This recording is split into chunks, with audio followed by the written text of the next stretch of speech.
ये जो वदूद का मसला होता है या जिसे हम बीपीएच कहते हैं जी, बिनाइन प्रोस्टेट हाइपरप्लेजिया, ये प्रोस्टेट नाम का एक छोटा सा जो है वो जिस्म का हिस्सा होता है जो कि मर्दों के अंदर प्रोडक्टिव काम कर रहा होता है। यानी कि जो सीमेन वगैरह प्रोडक्शन होती है, जो मर्दाना पानी होता है, ठीक है, जो कि इंसान को रिप्रोड्यूस होने में हेल्प कर रहा होता है मिसाल के तौर पे, तो उसके अंदर एक बड़ा इंपॉर्टेंट रोल होता है इसका। ये पेशाब की नाली के बिल्कुल ऊपर मौजूद होता है, लेकिन इसमें मसला ये होता है कि ये वक्त के साथ साथ सूजता जाता है, ठीक है ना। और तकरीबन ये देखा गया है कि हर 5 में से 1 मर्द को ये बुढ़ापे में ये मसला फेस करना पड़ता है। तो ये ऐसा नहीं है कि आप इकलौते हैं, आपके साथ ज़्यादा हो रहा है। तो इसमें क्या ये कैंसर है? बहुत से लोग ये सवाल पूछते हैं कि देखें, कैंसर भी हो सकता है इस गुदूद के अंदर, लेकिन आम तौर पे 90% केसों में ये कैंसर नहीं होता, ये सिर्फ सूजन होती है। अब इसका पता कैसे चलेगा? वो आपका डॉक्टर एग्जामिन करके आपको बताएगा, ठीक है। वो आपका मुआयना करेगा, उसमें एक खास किस्म का एग्जाम होता है, डिजिटल रेक्टल एग्जामिनेशन, इसे कहते हैं DRE, ठीक है। ये एग्जाम मैंने समझाया हुआ होगा आपको, जो है वो चैनल पे मिल जाएगा, आसपास कार्ड में आप जाके देख सकते हैं। इस एग्ज़ाम के ज़रिए आमतौर पे डॉक्टर मुआयना करके अपनी उँगली के ज़रिए बता सकता है कि क्या मसला है। इसके अलावा बाज़ औक़ात अल्ट्रासाउंड किया जाता है और कुछ खून के टेस्ट किए जाते हैं, अगर डॉक्टर को शुबा होता है कि ये कैंसर तो नहीं है, ठीक है। लेकिन 90% केसों में ये कैंसर नहीं होता। क्या गुदूद के कोई सिम्पटम वगैरह होते हैं?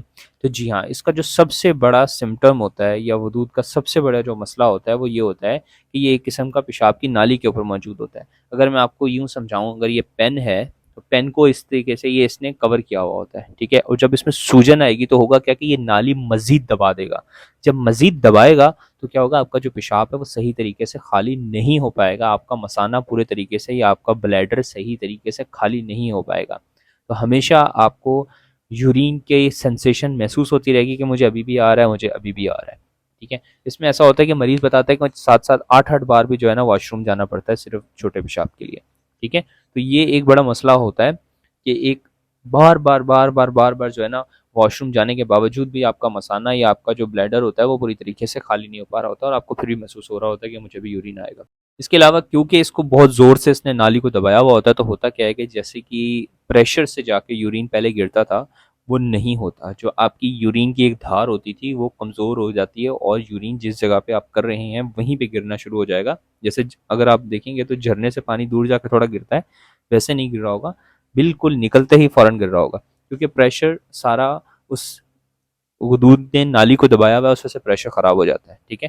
लेकिन बहुत लेट जाके होता है, लेकिन ऐसा होता है कि आपकी जो पूरी यूरिन की धार होती है या पेशाब की जो धार होती है वो ख़राब हो जाती है। पेशाब जो है वो आप जब शुरू करने लगेंगे ना, तो बाज़ औक़ात ऐसा होता है कि आपको यूरिन स्टार्ट करने में बड़ा मसला हो रहा होता है, ठीक है। आप जब भी यूरिन करना कोशिश करेंगे शुरू करने के लिए तो आपको बड़ा ज़ोर लगाना पड़ता है, ठीक है। अब इस ज़ोर के बहुत से मसले होते हैं, क्योंकि जब भी आपके पेट पे ज़ोर लगता है ना, जब आपको ज़ोर लगाने के लिए, आपको यूरिन निकालने के लिए आपको ज़ोर लगाना पड़ता है पेट में, आप साँस रोक के ज़ोर लगाते हैं, आपके पेट पे एक प्रेशर दबाव पैदा होता है।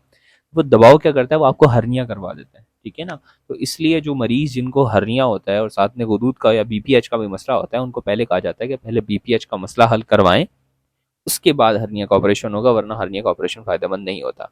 अब हर्निया के बारे में आप तकरीबन अगर आप जानना चाहते हैं कंप्लीट, तो आपको मिल जाएगा, आस-पास जो है वो मिल जाएँगी। एक पूरी प्लेलिस्ट बनाई हुई है मैंने कार्ड में, तो आप देख सकते हैं कि हर्निया के मुतालिक जितने भी सवालात मैंने हैं वो तकरीबन सारे आंसर किए हैं मैं उसके अंदर। इसके अलावा जब यूरिन आप पूरा कर चुके होंगे या पेशाब आप पूरा ख़त्म कर चुके होंगे, लेकिन इसके बावजूद कतरे गिरते रहते हैं, पूरा दिन आपको महसूस होता रहेगा यार अभी भी आ रहा है, अभी भी आ रहा है और अभी भी आ रहा है। तो इसमें ऐसा होता है कि यूरिन ख़त्म करने के बाद भी कुछ ना कुछ कतरे गिरते रहते हैं, ठीक है ना। तो अमूमन लोग जो सोच रहे होते हैं कि यार ये किस मुसीबत में फँस गया हूँ, तो उन्हें पता नहीं होता कि यार ये बीपीएच या फिर वदूद का मसला है उन्हें, ठीक है ना। फिर ख़ास तौर पे वदूद के मसले के अंदर ना रात को बहुत पेशाब आता है, ठीक है। मरीज़ बार-बार जो है ना वो पेशाब के लिए रात को उठता है, और ये बड़ा एक मसला होता है कि उसकी वजह से नींद बड़ी इम्पैक्ट होती है, नींद ख़राब हो जाती है। और एक बार अगर किसी बहुत से लोग ऐसे होते हैं कि नींद अगर एक बार जो है वो ख़राब हो जाए तो उनको बाकायदा दोबारा नींद नहीं आती, और जब नींद इम्पैक्ट होना शुरू होती है तो होता क्या है कि जब आपकी एक बार नींद ख़राब होना शुरू हो जाए, एक बार स्लीप ख़राब होना शुरू हो जाए, तो फिर आहिस्ता-आहिस्ता जो है वो आपकी हेल्थ के ऊपर भी इफ़ेक्ट आना शुरू होता है। अब कंटिन्यूअस आप रात को 3 बार अगर उठ रहे हैं तो आपकी जो नींद की क्वालिटी थी या नींद जितनी अच्छी आपको पहले आ रही थी वैसे नहीं आएगी, ऑब्वियस सी बात है। दूसरे से क्या होता है कि आपकी हेल्थ के ऊपर भी जो है ना वो असरात आना शुरू हो जाते हैं, इंसान चिड़चिड़ापन होना शुरू हो जाता है और बड़े मसले होते हैं, ठीक है ना। तो गुदूद का मसला जो है वो इतने सारे मसलों को जन्म दे सकता है, ठीक है ना। ये जो बीपीएच होता है या जो वदूद का मसला होता है, कि इसमें इलाज क्या किया जाए। देखिए, इलाज इसमें मुख्तलिफ तरीक़ों से किया जाता है, लेकिन सबसे पहला जो तरीका ये होता है कि क्योंकि मैंने आपको बताया कि सूजन है और वक़्त के साथ-साथ बुढ़ापे के साथ-साथ ये बढ़ती जाती है। तो बहुत सी बार ऐसा होता है कि कोई डॉक्टर आपको दवाई कुछ भी नहीं देता और कहता है बस फ़िलहाल इतना मसला नहीं है, आप इसी के साथ ज़िंदगी गुज़ारें, फिर बाद में देखेंगे जब मसला बढ़ जाएगा। तो ये कहते हैं वेटिंग। पहले बहुत सी बार ऐसा होता है कि डॉक्टर सिर्फ़ कह देता है कि यार आप हम वेट करेंगे, जब मसला मज़ीद बढ़ेगा फिर कुछ करेंगे, फ़िलहाल कुछ नहीं करना। तो इसमें समटाइम्स वेटिंग भी करते हैं, ठीक है।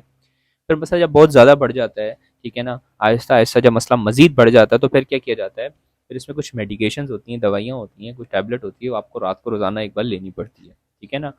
उसकी वजह से जो मसाना होता है वो थोड़ा रिलैक्स होता है, जो दबाव होता है नाली नाली के ऊपर यूरिन की, वो थोड़ा कम होता है। उसकी वजह से क्या होता है, आपको थोड़ा मसला, आपके जो मसले मसाइल आ रहे होते हैं उसमें थोड़ा रिलीफ मिलता है। फिर इसके बाद लास्ट ऑप्शन रखा जाता है सर्जरी का। अब सर्जरी जो होती है वो आम तौर पे यूरोलॉजिस्ट परफॉर्म करते हैं, जनरल सर्जन भी परफॉर्म करते हैं। लेकिन ये कि सर्जरी ऐसी होती है कि इसमें जो आपकी नाली होती है उसको कोशिश की जाती है उसको अंदर से छील के कि उसका जो ल्यूमिन है या जो उसका सुराख है उसको थोड़ा चौड़ा कर दिया जाए ताकि यूरिन जो है आपको सुकून से आए, ठीक है ना। और ये आम तौर पे कुछ ज़्यादा इतनी कॉम्प्लिकेटिंग सर्जरी नहीं होती कि बहुत ज़्यादा इसमें मसले मसाइल हों, बहुत ज़्यादा टाइम रुकना पड़े। आम तौर पे 2 से 3 दिन में ऑपरेशन होके मरीज़ जो है वो नॉर्मल अपनी ज़िंदगी में वापस आ जाता है, ठीक है। इसमें जो आम तौर पे सर्जरी परफॉर्म की जाती है वो कहलाती है TURP, ठीक है, trans urethral resection of prostate, ठीक है। अब ये क्या होता है ये भी मैंने समझाया होगा चैनल पे, आपको जाकर मिल जाएगा, TURP करके आप सर्च करेंगे तो आप देख सकते हैं। तो मेरे ख्याल से बीपीएच के मुतालिक जो है वो आपको तकरीबन नॉलेज मिल गया होगा, और अगर आप मज़ीद कोई सवाल पूछना चाहते हैं तो आप पूछ सकते हैं, ठीक है। इसके अलावा अगर आप जानना चाहते हैं कि बीपीएच हर से या वदूद से हर्निया का कैसे मसला हो सकता है, तो वो भी मैंने समझाया, वो आपको यहाँ मिल जाएगा, वो आप जाके देख सकते हैं। This is all, this is doctor Umair signing off. अल्लाह हाफ़िज़।